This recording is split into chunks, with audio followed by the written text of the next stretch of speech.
కావలి పట్టణ మరియు కావలి నియోజకవర్గానికి సంబంధించిన పత్రికా మిత్రులకు, ఎలక్ట్రానిక్ అండ్ ప్రింట్ మీడియా మిత్రులకు, యూట్యూబ్ ఛానల్స్ అందరికి కూడా స్వాగతం, సుస్వాగతం. నేను ఫిబ్రవరి 4 తేదీ నుంచి కావలి నియోజకవర్గ తెలుగుదేశం పార్టీ ఇన్ఛార్జిగా, తర్వాత రేపటి ఎన్నికల్లో పోటీ చేసే అభ్యర్థిగా ఈ 2.5 నెలల నుంచి మీరందరూ కూడా కావలి తెలుగుదేశం పార్టీ ఎడల ఈ ప్రాంత అభివృద్ధి కోసం మాకు తోడ్పడినందుకు మీకు అందరికీ కూడా పేరు పేరున ధన్యవాదాలు, స్వాగతం తెలియజేస్తూ, ఈనాడు నాకు ఇన్ఛార్జి బాధ్యతలు క్యాండిడేట్గా ఇచ్చిన తర్వాత ఫస్ట్ టైం మీతో మీడియా సమావేశం ఏర్పాటు చేయడం జరిగింది. ఈ సందర్భంగా ముఖ్యంగా మా అధినేత శ్రీ నారా చంద్రబాబు నాయుడు గారు ఈ నెల 31వ తేదీన కావలిలో స్ట్రీట్ మీటింగ్ నిమిత్తం, జంక్షన్లో మీటింగ్ నిమిత్తం కావలికి రావటం జరుగుతుంది. ఈ రాష్ట్రంలో జరిగే అరాచకాల మీద, ఈ రాష్ట్రంలో జరిగే అన్యాయాల మీద ప్రజలను చైతన్యపరుస్తూ రేపటి జరిగే ఎన్నికల్లో తెలుగుదేశం పార్టీకి ఓటేయమని ప్రజలని మేల్కొల్పే నిమిత్తం రేపటి ఈ నెల 31వ తేదీన కార్యక్రమం కావలిలో జరుగుతుంది. అందరూ కూడా బాబు గారిని ఆదరించండి, ఆహ్వానించండి, మాకు అన్ని విధాల హెల్ప్ చేయండి అని పత్రికా మిత్రులను, ప్రింట్ మీడియా వారిని అందరినీ కూడా, ఎలక్ట్రానిక్ మీడియా వారిని అందరినీ కూడా పేరు పేరున కోరుకుంటున్నాం. అదేవిధంగా నేను ఇప్పటి వరకు ప్రజలతో మమేకమవుతూ, నాయకులతో ఇంటరాక్షన్ కార్యక్రమాలు, పార్టీలో చేరే వాళ్ళందరినీ చేర్చుకుంటూ ఇప్పటి వరకు మేము జరిగినటువంటి కార్యక్రమాలని ఒక ఎత్తు, ఇక నుంచి రేపటి రోజు నుంచి నేను ప్రజల ముందుకు వెళుతూ ప్రజలని డోర్ టు డోర్ కలిసి కావలిలో ఎమ్మెల్యేగా ఒక అవకాశం కల్పించండి అని, కావలి అభివృద్ధికి తోడ్పడేదానికో నాతో కలిసి రమ్మని, మీ ఆశీర్వాదంతో నేను తెలుగుదేశం పార్టీ అభ్యర్థిగా గెలిపించమని ప్రతి ఒక్కరిని వేడుకునే నిమిత్తం ప్రతి ఒక్క ఇంటికి వెళ్ళాలనే ఆలోచనతో రేపటి నుంచి మొట్టమొదటి కావలిలోని నైరుతిలో ఉన్నటువంటి శివాలయం దగ్గర నుంచి 18వ వార్డు, 18 అనేది సెంటిమెంట్ 9 కాబట్టి 18వ వార్డు నుంచి మా తెలుగుదేశం ప్రచార కార్యక్రమాన్ని నైరుతి నుంచి పైనుంచి కిందకి ప్రారంభిస్తున్నాం. దాన్ని కూడా మీరందరూ కూడా రోజువారీ మా కార్యక్రమాల్లో పాల్గొని మాతో కలిసిమెలిసి కావలి ప్రశాంతమైన వాతావరణాన్ని తీర్చిదిద్దే దాంట్లో మాతో నడవండి అని కూడా ఈ సందర్భంగా మిమ్మల్ని అందరినీ కూడా కోరుకుంటున్నాం. మీరు కానీ మేము కానీ ఈ ప్రాంత అభివృద్ధి కోసం మీ వంతు మీరు, మా వంతు మేము చేస్తున్నాం. అందరం కూడా కావాలని కాపాడుకోవాల్సినటువంటి అవసరం ఎంతైనా ఉందనే విషయాన్ని కూడా మీ అందరూ కూడా తెలుసు. కాబట్టి మేము అందరం కూడా కలిసి ఈ కార్యక్రమాలను కూడా జయప్రదం చేయమని, మాకు అన్ని విధాల సహాయ సహకారాలు అందించమని మిమ్మల్ని అందరినీ కూడా పేరు పేరున నేను మిమ్మల్ని అందరినీ కూడా కోరుకుంటున్నాను. ఇంకా 3 మా ఎంపీ అభ్యర్థి అయినటువంటి వేమిరెడ్డి ప్రభాకర్ రెడ్డి గారు, ఆయన 7 రోజుల పాటు 7 నియోజకవర్గాలకు డేట్లు ఇవ్వడం జరిగింది. వచ్చే నెల 5వ తేదీ నుంచి ఆయన కూడా మన కావలిలో ఒక రోజు పాటు డోర్ టు డోర్ క్యాన్వాస్లో కూడా ఆయన కూడా పాల్గొంటున్నాడు. నేను కూడా కావలి నియోజకవర్గంలో 4 మండలాలు, టౌన్ 5 భాగాలుగా విభజించుకొని ప్రతి సందర్భంలో రవిచంద్ర గారు, మాలేపట్టి సుబ్బానాయుడు గారు, నేను ఎక్కడ అవకాశాలు ఉంటే అక్కడ అందరం కూడా విడివిడిగా కావచ్చు, కలిసి కావచ్చు, ఎంపీ నేను కలిసి కావచ్చు, లేదా ఎంపీ గారు ఒంటేరు వేణుగోపాల్ రెడ్డి గారు, అందరం కూడా ఒక్కొక్క ఏరియాలో ఒక్కొక్క రకమైనటువంటి రోడ్ షోలు, స్ట్రీట్ మీటింగ్స్, లేదా canvassing, door to door canvassing, అలా అన్ని కార్యక్రమాలు చేసేదాన్ని కూడా మేము అన్నింటిని కూడా ప్లాన్ చేసుకోవడం కూడా జరిగింది. కాబట్టి రేపటి నుంచి మా పార్టీ కార్యక్రమాలన్నీ కూడా నిర్విఘ్నంగా ప్రచారం రూపంలో స్టార్ట్ అవుతున్న విషయాన్ని కూడా ఈ సందర్భం మీ ద్వారా ప్రజలకు తెలియజేద్దామనే ఉద్దేశంతో మిమ్మల్ని ఇక్కడికి ఆహ్వానించడం కూడా జరిగింది. ఒక్క నిమిషం. ఇప్పటి నుంచి మా ప్రచార కార్యక్రమాలు కూడా ప్రారంభించడం జరుగుతుందని ఈ సందర్భంగా తెలియజేస్తూ ఉన్నా. అయితే కావలి అందరూ కూడా కోరుకున్న కావలి ప్రశాంతమైన కావలి, కానీ ఈరోజు నాకు కావలి ప్రశాంత వాతావరణం లేనటువంటి కావాలని మనందరం కూడా చూస్తున్నాం. కీర్తిశేషులు యానాది రెడ్డి దగ్గర నుంచి, కీర్తిశేషులు కొండపనాటి దగ్గర నుంచి, పాతాలపల్లి ఎంగళరావు దగ్గర నుంచి ఎంతోమంది కావలలో ఎమ్మెల్యేలుగా పనిచేశారు. ఏ ఒక్క వ్యక్తి కూడా ప్రజల కోసం తప్పించారు, ప్రజల కోసం పనిచేశారు. మా దురదృష్టం మా మిత్రుడు గౌరవనీయులు మా ప్రతాప్ కుమార్ రెడ్డి గారి యొక్క చరిత్ర వల్ల రాజకీయ నాయకులకి ఒక కళంకం వచ్చింది. రాజకీయ నాయకులన్నా ఎమ్మెల్యేలన్నా ఏసడించుకునేటువంటి స్థితి కావల్లో వచ్చింది. ప్రజల్లోకి వెళుతుంటే ఎమ్మెల్యే అనగానే ఎందుకయ్యా మీరు దోచుకోవడానికి కానీ అంత నీచంగా చూస్తున్నారు మా ప్రతాప్ రెడ్డి యొక్క నిర్వాహం వల్ల. ఎందుకు ఇంత అవసరమా, ఇంత అవినీతి చేయాల్సినంత అవసరమా, ఇంత దోచుకోవాల్సినంత అవసరమా? ఎందుకు జోలు కట్టుకుంటే ఇంటింటికి పోతే చందాలు ఇస్తారు కదా బతకడానికి. ప్రజల పేరు చెప్పుకొని, పార్టీల పేరు చెప్పుకొని ప్రజల ముందుకు వచ్చి ఓటేపించుకొని ప్రజల్ని దోచుకుంటూ వాళ్ళ ఆస్తులకు రక్షణ లేదు, ప్రాణాలకు రక్షణ లేదు, పిల్లల జీవితాలకి రక్షణ లేదు, ఆస్తులకి రక్షణ లేదు, ప్రభుత్వ ఆస్తులకు రక్షణ లేని వ్యక్తిని గెలిపించుకొని తప్పు చేశామయ్యా, తప్పకుండా నిన్ను అఖండమైన మెజార్టీతో గెలిపిస్తామని ఈరోజు ప్రజలు నా మీద చూపిస్తున్నారంటే తట్టుకోలేక మా సోదరుడు చాలా విచిత్రమైన వేషాలు, కమలాసంలో కొన్ని షేడ్లు చూసాం. మా ఊళ్ళో దశావతారంలో నేను కమలాసనం చూసి మహానటుడు అనుకున్నా. ఇతను సినిమాల్లో కానీ పోటీ చేసుంటే ఇతను నటనకి అసలు పేరు పెట్టడానికి కూడా ఉండదేమో. ఏమయ్యా ప్రతాప్ కుమార్ రెడ్డి గారు, మనిషిని విమర్శించే ముందు, నా ముందు ఏలు చూపే ముందు నీ వైపు 4 ఏళ్ళు చూస్తున్నాయి. ఏం కావాలి ప్రజలు నిన్నేమి పెద్ద మనిషి అనుకోవడంలే. నీ నకసిక పర్యంతం నీ యొక్క జీవిత చరిత్ర అంతా కావలి ప్రజల దగ్గర ఉంది. నువ్వు ఏం చేస్తున్నావో తెలియదని నువ్వు అనుకుంటున్నావు. నువ్వు దొంగను ముందు నువ్వే పరిగెత్తి అరిస్తే నేను కూడా దొంగలను పట్టుకోవడానికి పరిగెత్తుతున్నాను కాబట్టి నన్ను అనుమానించాలని అనుకుంటున్నావేమో. కావలి టౌన్లో ఉన్నటువంటి 80,000 ఓటర్లు, నియోజకవర్గంలో 2,30,000 ఓటర్లు రెడీగా ఉన్నారా నీ దొంగతనాన్ని పట్టించేదానికి. నువ్వు కూడా ఈరోజు దొంగలు అంటే దెయ్యాలు వేదాలు వల్లించినట్టు నువ్వు మాట్లాడుతున్నావు అంటే అసలు నిజంగా ప్రెస్ మీట్కి, విలువలకి, మాటకి అసలు నవ్వు వస్తుంది బ్రదర్. నువ్వు చేసే పనులు అంటే నువ్వు మాట్లాడితేనే అది వాస్తవాలు అనుకుంటే అవన్నీ కుదరదు. ప్రజాకోర్టులో, ప్రజాక్షేత్రంలో ప్రజలకు వాస్తవాలు తెలిసినవి. దీన్ని కప్పిపుచ్చుకోవడానికి పెయిడ్ ఆర్టిస్టుల్ని, లేదంటే పాపం వాళ్ళ జీవితాల్లో ఏదో ఒక అవసరాల కోసం వచ్చినటువంటి వాళ్ళని అడ్డు పెట్టుకుని రాపించినంత మాత్రాన ఏది జరగదు బ్రదర్. నువ్వు నిద్రలేసి నా గురించి మాట్లాడే ఏకైక ఇష్యూ అన్నవరం క్వారీ నాయన. అరే బాబు, నువ్వు రాజకీయాల్లో పుట్టక ముందు నా క్రషర్ పుట్టింది నాయన. నువ్వు నిన్న వచ్చినోడు నా గురించి మాట్లాడితే, నా వ్యాపారం గురించి మాట్లాడితే, నువ్వు 2009లో కావల్లో అడుగు పెట్టే నాటికే నేను క్రషర్ పెట్టున్నాను ఆయన.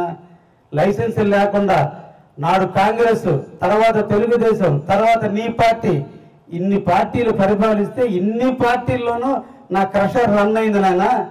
నేను ఏదన్నా తప్పులు చేసింటే ఎక్కడోదక్కడ దొరుకుండేది నాయన. నువ్వు ఎమ్మెల్యే అయిన తర్వాత, నీకు నాకు విభేదాలు వచ్చిన తర్వాత, నేను తెలుగుదేశం పార్టీ అభ్యర్థిని నిర్ణయించుకున్న తర్వాత నీకు వణుకు పుట్టి ఎక్కడోదెక్కడ నేను చేసిన దొంగతనాలన్నీ బయటకు వస్తే ఎదుటి వ్యక్తి మీద కూడా ఏదో ఒకటి బుర్ర జల్లాలంటే తన దగ్గర కూడా ఏదో ఒకటి ఉందని చెప్పేదానికోసం నువ్వు చేసిన కార్యక్రమం నాయన ప్రతాప్ కుమార్ రెడ్డి. నువ్వు ఇప్పుడు ఇటువంటి ఇంక 4 చెయ్యి, ఇంకొక 4 కాదు 40 చెయ్యి, కానీ నా క్యారెక్టర్ నువ్వు మార్చలేవు నాయన. నేను రౌడీనో, దుర్మార్గుడినో, దుష్టున్నో కావలి ప్రజలందరికీ తెలిసిన ఆయన. ఎమ్మెల్యే చాటును చేసిన రౌడీజం, ఎమ్మెల్యే చాటును అడ్డు పెట్టుకుని పైలాన్ని పగలగొట్టిన రౌడీజం, ఎమ్మెల్యేని అడ్డు పెట్టుకుని ఎన్టీ రామారావు విగ్రహాన్ని కోల్చేసినటువంటి వైనం, అదేవిధంగా కొన్ని వేల మందిని తన్నించిన వైనం, మీరు వెనక మడ్డర్లు చేయించిన వైనం అన్నీ కూడా 2024 జూన్ తర్వాత బయటకు వస్తాయి నాయన. అన్నిటి మీద మెజిస్ట్రియల్ ఎంక్వైరీ జరుగుద్ది, జ్యుడిషియల్ ఎంక్వైరీ జరుగుద్ది, అవసరమైతే సిబిఐ ఎంక్వైరీ జరుగుద్ది. కావలిలో ఎంతమంది ఉమెన్స్ మిస్ అయ్యి ఉన్నారో, ఎంతమంది యువకులు మిస్ అయ్యి ఉన్నారో, మిస్ అయిన యువకుల యొక్క జీవితాలు ఏమున్నాయి అన్నీ తెస్తాం బ్రదర్. తప్పకుండా ఏ ఒక్కటి వదలొద్దు బ్రదర్. నువ్వు కూడా నా విషయాలు ఏది వదలొద్దు, నీ విషయాలు కూడా నేను ఏది వదలను బ్రదర్. వైజాగ్లో పుట్టిన గంజాయి, వైజాగ్లో పుట్టిన హెరాయిన్, ఎలా బ్రెజిల్ నుంచి వచ్చినట్టు విజయవాడకు వచ్చి వైజాగ్ వచ్చినటువంటి మారక ద్రవ్యాలు వైజాగ్ వస్తున్నాయో, వైజాగ్ నుంచి కావలకు వస్తున్నాయో అన్నీ కూడా తీద్దాం బ్రదర్, అన్నీ తీద్దాం. నీకు తోడుగా వచ్చిన విజయసాయిరెడ్డి ద్వారా వస్తున్న అవి కూడా తీద్దాం బ్రదర్. ఆడికి పోం బ్రదర్. కావలి కనకపట్నం పవిత్రమైన పట్నం. కావలిలో నీలాంటి అవినీతి పనులకు తావు లేదు బ్రదర్. ప్రజలు తరిమి కొట్టడానికి సిద్ధంగా ఉన్నారు. రెడీగా బెంగళూరు పోవడానికి బస్సు రెడీ చేసుకో, అన్నీ చూస్తారు బ్రదర్. నువ్వేదో అరిసి గీ పెట్టుకున్నంత మాత్రాన ఇక్కడ ఊరు ఉరికి వెళ్ళారు. అన్నిటికీ మేము సిద్ధమై వచ్చాం బ్రదర్. నీతో యుద్ధం చేయాలంటే రాక్షసుడితో యుద్ధం. హీరో ఆఖరిలోని విజయం సాధించేది. ఈ లోపల అన్ని హీరోలకు ఇబ్బందులే.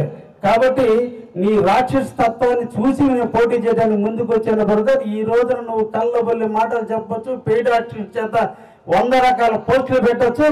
ఎన్ని పెట్టినా, ఎన్ని రకాల కుయుక్తులు పనినా నీ అవినీతి భోగోతం ప్రజలకు తెలిసింది. నీ అక్రమ గంజాయి వనం ప్రజలకు తెలిసింది.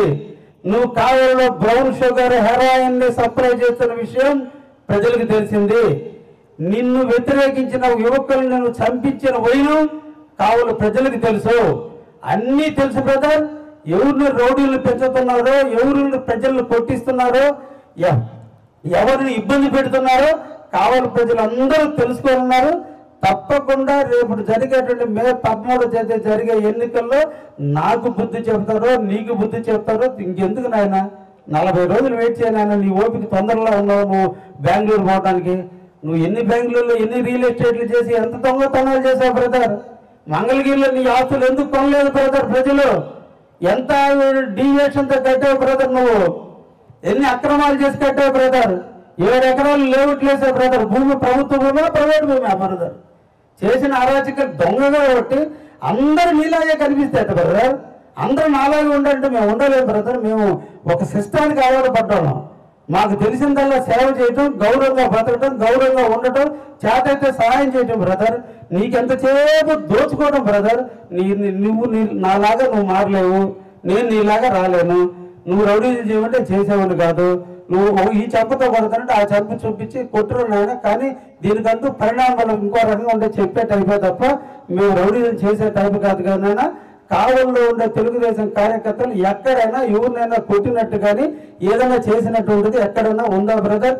నువ్వు చేసిన అవినీతులన్నీ ఏడ కప్పుపుచ్చుకోవడానికి తెలుగుదేశం నాయకుల మీద లేనిపోని నిందారోపణలు చేసి దానికి నీ పెయిడ్ ఆర్టిస్టులు ఎవరైతే నీకు కమిషన్ తెచ్చి పెట్టేవాళ్ళు వాళ్ళ చేత నువ్వు మాట్లాడించినంత మాత్రాన్ని ఇక్కడ ఎవరు చెల్లించే ప్రసక్తి లేదు. అన్నిటికీ మూల్యం చెల్లించుకోవడానికి సిద్ధంగా ఉన్నావు. అందరూ కాలిపోతున్నారు కాబట్టి వాళ్ళు టెంప్ట్ చేసి వాళ్ళు వ్యక్తిగతంగా మమ్మల్ని విమర్శిస్తే ఆ విమర్శలకి వాళ్ళ మీద మేము వ్యతిరేక భావన పెంచుకొని వాళ్ళ పార్టీలోకి తీసుకోవని చెప్పి నువ్వు రెచ్చగొడుతున్నావు బ్రదర్. నీ దగ్గర మాట్లాడే ప్రతి ఒక్కరు మా దగ్గర చిత్తాలు రెడీగానే ఉన్నాయి బ్రదర్. అందరు పార్టీలో ఇంకా చేరడానికి ఇంకా చాలా మంది ఉన్నారు. వాళ్ళందరినీ కాపాడుకో. నీ దగ్గర ఉన్న ప్రతి ఒక్క వ్యక్తి నా దగ్గరకు వస్తున్నాడంటే నీ క్యారెక్టర్ ఏందో నా క్యారెక్టర్ ఏందో నీ దగ్గర ఉన్న మనుషులకే తెలుసు బ్రదర్. నువ్వు ఎన్ని దుర్మార్గాలు చేశావో, ఎన్ని కాలువలు ఆక్రమించావో, ఎన్ని ప్రభుత్వాలు దోచుకొని ఉన్నావో అది నీ దగ్గర ఉన్న వ్యక్తులందరికీ కూడా తెలుసు బ్రదర్. కాబట్టి కొంచెం నోరును అదుపులో పెట్టుకుని గౌరవంగా ఎమ్మెల్యే అంటే గౌరవమైన వ్యక్తి అనిపించుకున్నట్టు ప్రవర్తించు బ్రదర్. ప్రెస్టేషన్ ఉండొచ్చు, ఓట మంచుకు వచ్చామని బాధ ఉండొచ్చు, దోచుకున్నది ప్రజలకు తెలిసిపోయిందని బాధ ఉండొచ్చు, ఈ దోచుకున్న దాని మీద రేపు ఎంక్వైరీ జరిగి కట్టాల్సి వస్తుందని చెప్పొచ్చు. వీటన్నిటికీ దానికి సమానం పాటించు బ్రదర్. కానీ నువ్వేదో మాట్లాడితే కుదిరేది కాదు. నా గురించి మైనింగ్ మాట్లాడే బ్రదర్, ఒకటే చెప్తున్నా, నీవు కాదు కదా, నీ పార్టీ అధినేతలందరూ కలిసి ఏకమైన కావ్య కృష్ణారెడ్డి అవినీతి చేశాడని ప్రూఫ్ చేయడానికి నీకు నీ బాస్ తరం కూడా కాదు, నీ తరం కాదు, నీ బాస్ తరం కూడా కాదు. గుర్తుపెట్టుకో. నువ్వేదో 142 కోట్లు వేశారు అంటున్నావు. అరే బాబు, నా క్రషర్ టర్నోవర్ అంతా 36 కోట్లు ఆయన. మా బిజినెస్ టర్నోవర్ అంతా కూడా 36 కోట్లు. దానికేదో కరెంటు బిల్లులు అన్నీ ఉన్నాయి కదా. ఎందుకు ఎత్తుకున్నా నేను నా మీద కోర్టులో వేయంగానే గంటగా సాటిస్ఫైడ్ చేసేందుకు కోర్టు తిట్టి, గవర్నమెంట్ తిట్టి, బుద్ధి ఉండాలా మీకు అధికారం ఏడుందని తిట్టి ఆన్ ది స్పాట్ సాటిస్ఫైడ్ చేసింది. నువ్వు మనుషులు అయితే నిజంగా నేను అవినీతి చేస్తుంటే మే 28 నాకు షోకాజ్ నోటీస్ ఇచ్చారు. నేను 15 రోజులకు ఆన్సర్ ఇచ్చా. జూన్ ఆఖరికల్లా నేను ఆన్సర్లు ఇచ్చా. జూన్ నుంచి డిసెంబర్ దాకా నిద్రపోతుందా నీ ప్రభుత్వం? అంటే నీ అసమర్థులే మీరు? 142 కోట్లు నేను దోచుకోకపోతే ఏం నిద్రపోతున్నారా? కాబట్టి అసమర్థులు పరిపాలన అనర్హులు. కాబట్టి నువ్వు అనర్హుడు, నీ ముఖ్యమంత్రి అనర్హుడే. ఏం నన్ను 8 నెలల నుంచి నా మీద డబ్బులు దండుకోకూడదు నా దగ్గర నుంచి? మీరు 8 నెలల దాకా నిద్రపోయారా? మళ్ళా నాకు జనవరి 25 అనౌన్స్ చేసిన ఫిబ్రవరి 4వ తేదీ ఇన్ఛార్జ్ ఇచ్చిన తర్వాత ఫిబ్రవరి 5వ తేదీ నాకు మళ్ళా డిమాండ్ రేజ్ చేయడానికి ఈ లోపలంతా మళ్ళీ నిద్రపోతున్నారా? అధికారులు మీ జీవానికి ఉద్యోగాలు పోతే కాళ్ళ మీద పట్టుకున్నారు కాబట్టి మీరు ఇంకా ఈ మాటలను అంటున్నారు. అందుకని నేను కోర్టులో వేస్తే ఆన్ ది స్పాట్ స్టే కాదు, సాటిస్ఫైడ్ స్టే కూడా ఇవ్వలా. Until the further order stay ఇవ్వలా. సాటిస్ఫైడ్ సస్పెండ్ చేసి పడేసింది దాన్ని. ఇది ఆర్డర్ కాదు అని డిస్మిస్ చేస్తే సాటిస్ఫైడ్ చేసింది రా నాయన. అంటే మీరు ఏది ఆడితే ఆడటానికి ఏమన్నా ఇదే రాజ్యాంగం అనుకుంటున్నారా? మీ బాబు సొత్తు అనుకుంటున్నారా? అంటే మీరు ఏది చేస్తే అది ఆడుద్ది అనుకున్నారా?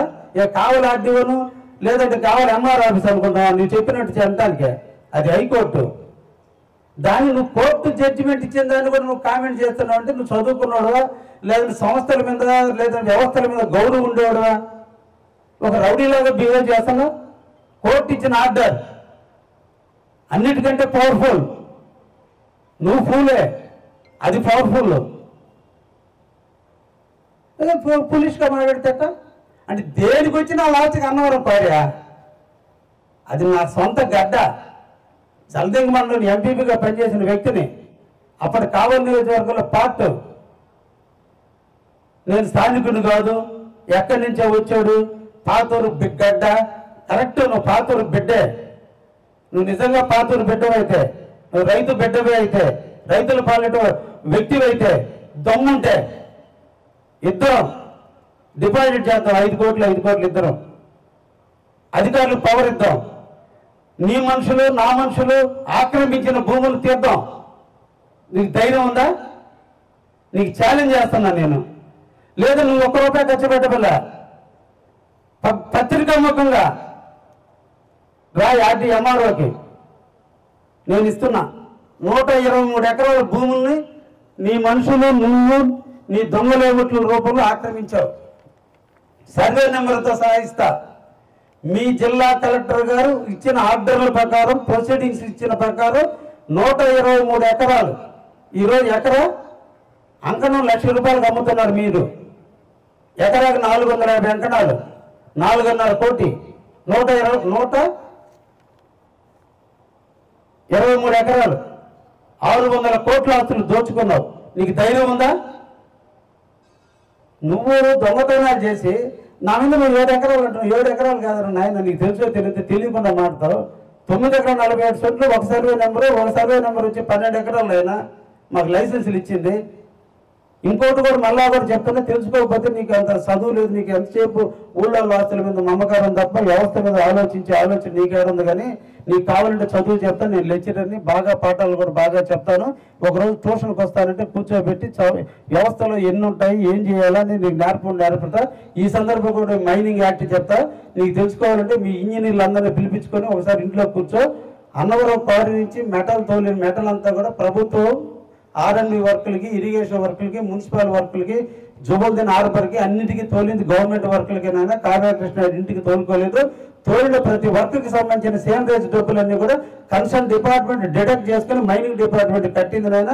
అంత కట్టిన డబ్బు 29,88,00,000, 28,35,00,000 రూపాయలు మైనింగ్ డిపార్ట్మెంట్కి అన్నవరం క్వారీ కింద కట్టింది నాయన. మేము కట్టాల్సింది 26 కోట్లు, మేము కట్టుండేది 29,38,00,000. రాసి పెట్టుకో, లెక్కలు తెలియకపోతే పిఏని పెట్టుకో, లేదంటే ఒక అకౌంటెంట్ పెట్టుకో, చార్టెడ్ అకౌంటెంట్ పెట్టుకో. నీకు అంత ఓపిక లేదు. ఎక్కడన్నా గాయాలు జరిగితే దగ్గరంటే రైతులు పడి ఎత్తుకోవడానికి సరిపోతుంది. కాబట్టి నువ్వు ఈ లెక్కలు చెక్ చేసుకో, తప్పకుండా నీకు లెక్కలు తెలుస్తుంది. ఇద్దరం కూర్చున్నాం, దానికి కూడా రమ్మన్నా కూడా వస్తాను. నీ తరపున ఒక 10 మందిని పిలిపించు, నా దగ్గర ఒక 5 మందిని పిలిపిస్తా. అందరూ కూర్చొని లెక్కలు తేలుతాను. ఆ లెక్కల్లో నేను కట్టాల్సినట్టుగా చెప్పితే నీ ముందే నేను కడతా. నాకు గవర్నమెంట్ బాకీ ఉందని తెలిస్తే నువ్వు కట్టేదానికి సిద్ధంగా ఉండే పనితే చెప్పమని కూడా ఈ సందర్భంగా నీకు ఛాలెంజ్ చేస్తున్నా. నీ ఛాలెంజ్ రిసీవ్ అవ్వలేదు, కానీ నువ్వేమి వచ్చే టైపు కాదు కదా. నీదని వదిలితే తట్టుకోలేను, వదిలితే కొట్టేస్తానంట. నువ్వు కొట్టేది లేదు, తిట్టేది లేదు, చేసేది లేదు. నీకు డబ్బు మీద ప్రేమ తప్ప మనుషుల మీద ప్రేమ, వ్యవస్థల మీద గౌరవం, వ్యవస్థల యొక్క ప్రేమ, కావల మీద ప్రేమ ఉంటే ఇటువంటి మాట్లాడలు, ఇటువంటి వ్యవహారాలు చేస్తా. నువ్వు రియల్ ఎస్టేట్లు చేసి నువ్వు పర్ఫెక్ట్గా సంపాదించావా? నువ్వు నీతిమంతుడివా? అసలు నువ్వు ఒక ఎంటర్ప్రెన్యూర్వా? ఎవరికన్నా ఒక 10 మందికి ఉద్యోగం కల్పించే కెపాసిటీ ఉందా నీకు? నీకు సంపాదించుకోవడం, దోచుకోవడం, దాచుకోవడం చేసినోడివి. నువ్వు ప్రజాప్రతినిధిగా ప్రజాక్షేత్రంలోకి వస్తూ ఎమ్మెల్యేకి గెలుగుతూ నేను రాజ్యాంగబద్ధంగా ప్రజలకు సేవ చేస్తానని చెప్తూనే రావడంతోనే దొంగతనంతో వచ్చినాడు. నువ్వు కావల ప్రజలకు స్పిరిట్ అమ్మి ఓటేపించుకున్నావు. దొంగ నోట్లు పంచావు. డబ్బు పంచలో నువ్వు దొంగ నోట్లు పంచావు. దొంగ స్పిరిట్ పంచితే నీ గవర్నమెంట్లోనే నీ మీద 7 కేసులు. నేను చెప్పలేదు నాయన. నువ్వు 2019 ఎలక్షన్స్లో నువ్వు ఇచ్చిన డిక్లరేషన్ ఫారంలో నువ్వు ఇచ్చిన కేసులో 7 కేసులు నాయన. నువ్వు దేనికి నీ కేసు పెట్టిందో ఏంది? Modified distribution of spurious liquor for election 2014. నువ్వు శుభమాట గెలవడానికి వస్తూ, అంటే పెద్దవాళ్ళు అంతకుముందు ఎప్పుడన్నా బలిచ్చేవాళ్ళు, దున్నపోతునో, గొర్రెనో, బర్రెనో బలిచ్చి దేవతకి. నువ్వు ఎలక్షన్ రావడంతో పేదవాళ్ళు బలిచ్చి గెలిచినోడు నాయన. నువ్వు ఎక్కడో స్పిరిట్ చేసి తాపిచ్చి కొన్ని 100 మంది ప్రాణాలకి చనిపోవడానికి కారకుడు నువ్వు. నీ చరిత్రే రక్త చరిత్ర. నువ్వు మనుషులు సభల మీద నడిచినోడివి. నువ్వు వేదాలు వెళ్ళిస్తే నాయన. నీకు నాతో పోటీ చేసే ధైర్యం ఉండి నిజంగా నీలా చిత్తశుద్ధి ఉంటే నువ్వు ప్రజల్లో మెప్పు పొందు. నువ్వు ఎంతసేపు కృష్ణారెడ్డి అని ఒక ఛానల్ దొరికింది, మహాన్యూస్ ఛానల్. ఆయన నువ్వు ఆ నడింపల్లి దగ్గర 250 ఎకరాలు కొన్నారు. దాంట్లో 2 భాగస్తులు. ఆడు మత్స్యకారులు ఖాళీ చేయటంలే. ఇప్పుడు ఆడ బాగుద్దా ఆస్తి. కాబట్టి ఆయన నీకు ఒత్తాసు పలకాలి, నువ్వు ఆయనకి సమాచారం పెట్టాలా. అంటే మీరిద్దరు చెప్పగానే కావలి ప్రజలు నమ్మడానికి, కావలి ప్రజలు తెలుగు వాళ్ళు కదా ఏంటి? నీ భోగవతం అంతా చూశారు. అన్నిటికీ ఆన్సర్లు చెప్పడానికి ప్రజలు సిద్ధంగా ఉన్నాను ఆయన. మనిద్దరం మాట్లాడుకుంటే కంటే కూడా ప్రజలు మాట్లాడేదానికి తొందరలో ఉంది. కాబట్టి 7 కేసులు ఉన్నాయి నా మీద. నువ్వేదో కేసు అన్నావు. నువ్వు కాదు కదా, నీ ముఖ్యమంత్రి కూడా నా మీద కేసు పెట్టలేకపోయాడు. నువ్వు ఏడ్చావు పోయి ముఖ్యమంత్రి దగ్గర, ఒక్కరోజున జైల్లో పెడదామని. ముఖ్యమంత్రి వల్లే కాదు నన్ను జైల్లో పెట్టాను, నీ వల్లే అవుతా. దట్ ఈజ్ నా క్యారెక్టర్. అది నా క్యారెక్టర్, నా స్ట్రెంత్. అది మేమైతే తప్పు చేయలేదు కాబట్టి ధైర్యంగా ఉన్నావు. నువ్వు 2 రోజులు కాపురం చేయలేవు వైసీపీలో. ఎక్స్ మినిస్టర్ నారాయణ గారిని పట్టుకొని మీ విజయభాస్కర్ రెడ్డి బంధువుని తీసుకుపోయి 2 గంటలు చంద్రబాబు దగ్గర మోకరిల్లావు పార్టీలో చేర్చుకోమని. నువ్వు మొన్న టికెట్కి ముందు కూడా తెలుగుదేశం టికెట్ ఇస్తే వస్తాయని చెప్పించినాడు. నువ్వు అన్ని గురించి మాట్లాడేది. నీకు క్రమశిక్షణ తెలియదు, లేదంటే పార్టీలో గౌరవం లేదు. నువ్వేదో చేసుకొని వచ్చి ఎదిగి నువ్వు మమ్మల్ని ఆ విధంగా ఆలోచిస్తే అట్ట బ్రదర్. కాబట్టి నీ ఇంటి మూలమే దొంగది, నువ్వు నివసించే స్థలమే గవర్నమెంట్ స్థలం, నువ్వు బతికే అక్రమం, నువ్వు చేసే మాటలే దుర్మార్గాలు, నువ్వు ప్రజల రక్తం పీల్చుకునే ఒక పిచాచివి, నువ్వు మాట్లాడడం కరెక్ట్ కాదు, నీకు ఆ అర్హత లేదు. అసలు కావలలో నువ్వు ఎమ్మెల్యేగా పోటీ చేసే అర్హత నీకు లేదు. కాబట్టి ఇంకొకసారి నా గురించి ఇంకొక రకంగా మాట్లాడినా బాగుండదు. ఇంకొక మాట కూడా చెప్తున్నాను ఆయన, నువ్వు బ్రోకరేజ్ చేసి నాకు అమ్మించిన పొలం వెనకది. నీ పక్కన లెఫ్ట్ రైట్ ఉన్న కేతిరెడ్డి బ్రదర్సే రిజిస్టర్ చేసిన నాకు, నువ్వు చేయించిందే, నీ బంధువుల చేత నాకు అమ్మింది నువ్వే. ఏసీఎన్ Sivakumar Reddy registered, Ketireddy Sivakumar Reddy registered, Ketireddy Jagadeeshwar Reddy registered, Vedavaluru Venugopal Reddy registered, Vedavaluru Kamala registered. మీరందరూ అమ్మితే నేను కొనుక్కున్నాను నా రైల్వే ట్రాక్ అని పొలం. చేతైతే గవర్నమెంట్ భూమి ఉంటే తీసుకో, ధైర్యం ఉందా నీకు? ఉంది ఉంది ఉంది అంటున్నావు, ఉంటే ఎత్తుకోబోదు కూడా. నేనేమన్నా ఆక్రమించిన చెప్పు, లేదా అధికారులు చెప్పించు, నోటీసి. నీలాగా నేను దుర్మార్గుని అనుకున్నావా? ఎంతసేపు నీ కళ్ళకి నువ్వు ఎంత దుర్మార్గుడు, అందరూ అట్టాగా ఉండలేదని బాధపడద్దు. కాబట్టి అన్నిటికీ ప్రజలు మూల్యం చెల్లిస్తారు బ్రదర్, తొందరలోనే అన్నిటికీ కూడా ఉంది. నువ్వు ఇప్పుడు కూడా ఈ క్షణం వరకు కూడా దొంగ గ్రావులు అమ్ముకుని బతికే నువ్వు కూడా ఇంకొక గురించి అసలు నీ గురించి చెప్పి మాట్లాడడం నాకు కూడా అసలు నా నోరే పిడస కట్టిపోయింది. అసలు ఇటువంటి మాట్లాడటం నా శరీరమే ఒప్పుకోవటం. ఎవరు మంచివాడి గురించి 4 మాటలు మాట్లాడాలి తప్ప. కాబట్టి ప్రతాప్ కుమార్ రెడ్డి గారు గౌరవంగా బతుకు. 1952 నుంచి ఇప్పటి వరకు ఎమ్మెల్యే అయిన వ్యక్తులు చేబులో నుంచి డబ్బులు ప్రజలకు పెట్టి ప్రజలు సేవ చేసి ప్రజలు మెప్పు పొందారు. అందరినీ తులాభారంలో ఒకవైపు కూర్చోబెడితే నువ్వు ఒక్కరు ఇంకా 50 ఏళ్ళ కావాలకు మచ్చ తెచ్చిపెట్టావు. చాలు, పాతూరు బిడ్డ అన్నావు. పాతూరు బిడ్డ అన్నాడు. పాతూరుకి ఎంత అంటే ఒడ్లు పండించి కావలని కాపు కాసిన కావలి పాతూరు. యాదవాసు పాలు పోసి కావలిని సాకారు. అక్కడ గౌడాసు కళ్ళు గీసుకొని బతికారు. ఈరోజు వాళ్ళకి తాడి చెట్లు లేకుండా నువ్వు అడ్డదిడ్డంగా 10 నుంచి 20 వేల తాడి చెట్లు కూల్చేసి వాళ్ళకి జీవనోపాధిని ముంచిన వ్యక్తి నువ్వు. ఈరోజు రైతుల పాలిట అమ్ముకుంటా అమ్మనీయకుండా ఉంటారని పంటకాలను బూడిచ్చింది నువ్వు. రుద్దురుకోట కాడి నుంచి సున్నపట్టి వరకు మొత్తం గ్రామీణ సామ్రాజ్యాన్ని విస్తరించింది నువ్వు. నా కోడికి మెజర్మెంట్ వేయించావు కదా, నువ్వు వేసిన గుంటలన్నిటికీ నేను కూడా మెజర్మెంట్ తీద్దాం అనుకుందా. ఇద్దరం ఆడకపోదాం, ఇద్దరం కూర్చుందాం, అన్నిటికీ ఇద్దరం కలిసి మూల్యాలు చెల్లిద్దాం. నేను తప్పు చేసింటే నేను కట్టడానికి సిద్ధం, నువ్వు తప్పు చేసింటే సిద్ధంగా ఉండండి. అన్నిటికీ కూడా తొందరలోనే ఇద్దరం కూడా మూల్యం చెల్లిద్దాం. Okay brother, thank you. దయించి అతని గురించి మాట్లాడటం ఇంతకంటే నా నోట్ల నుంచి రావడం లేదు. ఎందుకంటే మంచివాడి గురించి అంచేపు మాట్లాడడం పర్లేదు, కానీ కావలిని దుర్మార్గంగా చేసినటువంటి ఒక దుర్మార్గుడి గురించి, ఒక రాక్షసుడి గురించి, ఒక నరహంతకుడి గురించి, పిల్లల జీవితాలతో ఆడుకుంటూ గంజాయిగా మార్చిన కావలికి ఒక గంజాయి నాయకుడి గురించి, ఒక బ్రౌన్ షుగర్ నాయకుడి గురించి మాట్లాడటం 420 7 కేసుల్లో 420 నేనైనా అతనే డిక్లరేషన్ ఇచ్చుకున్నాడు. అతని మీద పెట్టిన కేసులు ఏందో తెలుసా? Section 34 subsection A by section 37 subsection A, section 37 subsection 3 of the AP excise act 1968, section 420, section 487, section 120/B of IPC కింద ఆయన కింద 7 కేసులు. కావలికి నికరమైన 420గా నిర్ధారించినటువంటి వ్యక్తి ఎవరన్నా ఉంటే ప్రతాప్ రెడ్డి. నేను కాదు నాయన, ఇది నేను కాదు నాయన, లేదా తెలుగుదేశం టైంలో పెట్టిన కేసులు కాదు నాయన. ఇవన్నీ కూడా నువ్వు ఎలక్షన్లో నువ్వు ఎత్తుకోవటమే రక్త చరిత్రతో పుట్టుకొచ్చిన రాజకీయ చరిత్ర నాయన అనేది. నువ్వెందుకు నాయన ఇంకా మాట్లాడతావు? ఇంకొక విషయం కూడా చెప్తున్నా, నీ కార్యాలయంలో దాచిపెట్టినటువంటి 6 డంపుల 2014లో నీ కేసులు దాచిపెట్టినటువంటి మందు మొన్నటి రోజున నేను బయట పెడితే శాటిలైట్ మ్యాపింగ్ ఉందని నేను అంటే నైట్ ప్రొక్లేలు పెట్టి లోడి ఫారెస్ట్లోకి తగలబెట్టావు ఆయన 15 రోజుల నాడు. ఆ రోజు దాచిపెట్టింది మర్చిపోయావు నువ్వు. నేను ఎక్కడ పట్టిస్తానని నీలాగా దుర్మార్గుడు కాదు నాయన. నేను ఒక విద్యాలయంలో సరస్వతి నిలయంలో నీ చీప్ లిక్కర్ 2014లో నువ్వు దొరికిన కేసులో ఉన్న లారీలను మొత్తం నీ కాలేజీలో గుంట దువ్వి పూసిపెట్టినటువంటి లిక్కర్ నేను శాటిలైట్ మ్యాప్ తీశాను అనగానే నువ్వు బయటికి లోడి రేతిరి ఫారెస్ట్లో తగలబెట్టావు చూడు. విద్యాలయం మీద నీకున్న ప్రేమ నాయన. నీ గంజాయి అమ్ముకునేవాడివి, దొంగ స్పిరిట్ అమ్ముకునేవాడివి, గ్రావిలు దోచుకునేవాడివి నువ్వు నాయన. నువ్వు కూడా మా గురించి మాట్లాడితే ఇంకా ఇంకా ఇంకా దానికి ఏముంటుంది నాయన.